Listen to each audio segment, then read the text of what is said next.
Hello बच्चों, इस प्रश्न में दिया हुआ एक दिए गए त्रिभुज एबीसी के समरूप एक त्रिभुज की रचना करनी है जिसकी भुजाएं त्रिभुज एबीसी के संगत भुजाओं की 5/3 हो अर्थात स्केल गुणांक क्या हो 5/3 है।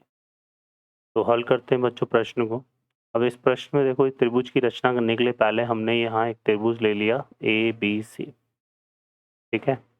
अब हमें क्या करना है, इसके समरूप त्रिभुज की रचना करनी है। तो यहाँ पर बी सिरे से हमें क्या करना है, स्केल की सहायता से इस तरह से न्यूनकोण रेखा खींच देनी है जो यहाँ पर क्या बना रही हो, न्यूनकोण बना रही हो इस तरह से, ठीक है।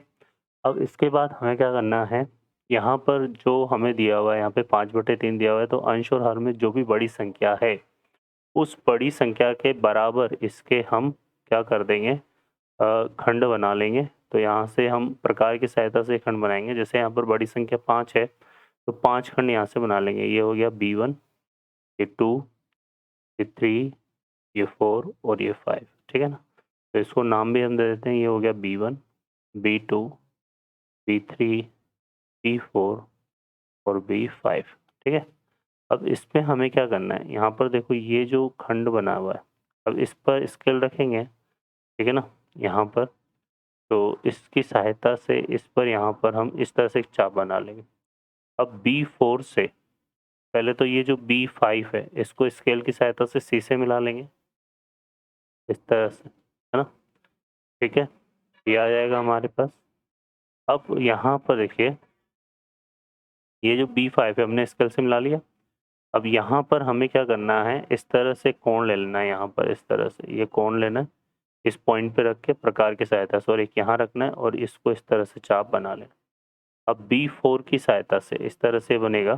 तो B4 की सहायता से C B5 के समांतर हमें रेखा खींचनी, जो कि इसको कहाँ मिलेगी वो देख लेते हैं। तो ये रेखा हमारे पास इस तरह से आ जाएगी, ठीक है। ये हमें किसके, इसके समांतर खींचनी है।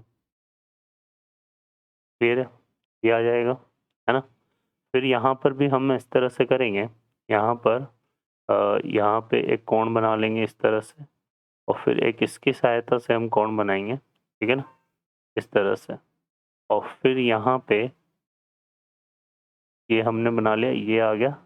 तो एक यहाँ रखेंगे और इस तरह से चाप काट लेंगे। फिर इसी तरह से यहाँ पर जो हमने बराबर भाग गया है समांतर, इसे B3 पर भी बनाएंगे और उस पर रिजल्ट को रख के यहाँ पर एक चाप काट लेंगे, ठीक है। फिर इसको जो है हम इस तरह से यहाँ पर ये जो हमारा जो है इस तरह से बनेगा। अब ये जो B4 वाला सिरा है इसको भी स्केल की सहायता से AC के समांतर खींचेंगे, ठीक है। इस तरह से AC के समांतर में खींच देता हूँ। तो ये AC के समांतर हम इसको खींचेंगे यहाँ से।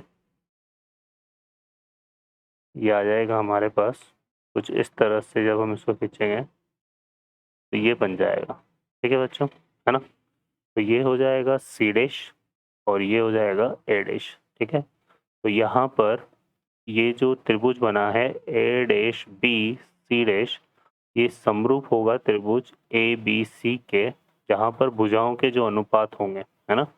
यहाँ पर जैसे अगर हम देखें तो BC डैश अपॉन BC, ठीक है। क्या आ जाएगा हमारे पास, BA डैश अपॉन BA, और एक यहाँ से अगर हम देखेंगे तो एक ये हो गया BA डैश अपॉन A, और एक हमारे पास क्या जाएगा AC dash A dash C dash upon AC। ये आ जाएगा हमारे पास किस तरह से, ये तो उल्टा ले लिया मैंने, तो ये 3/5 हो जाएगा। बाकी अगर इसको देखेंगे तो 5/3 पे आ जाएगा। अगर हम इसको इस तरह से लिखें तो ये 5/3, क्योंकि BA अपॉन BA डैश और यहाँ पर A डैश C डैश, तो ये आ जाएगा हमारे पास क्या, 5/3, ठीक है बच्चों। तो इस तरह से ये हमें बनाना, रचना करनी होती है। आशा करता हूँ हल आपको समझ में आया होगा। Best of luck, thank you.